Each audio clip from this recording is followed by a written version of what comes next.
Ayusin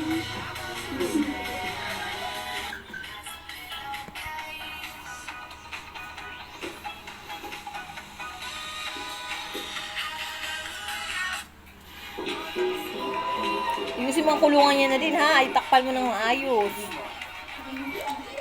Para di siya nauulanan doon. Wawa Ayaw niya ko naman. naman tubig. Iinom yan. Ganyan ka lapit, kumakain muna. Nakain lang.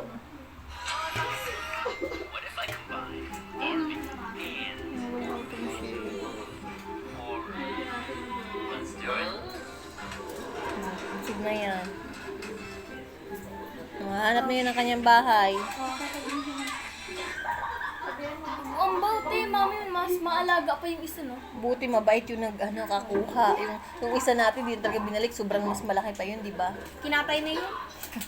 Yung isa nating nakawala rin.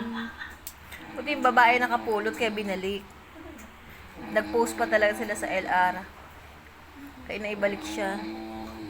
Palatandaan ka pala dyan sa rabbit mo, di mo sinabi sa akin. Eh, di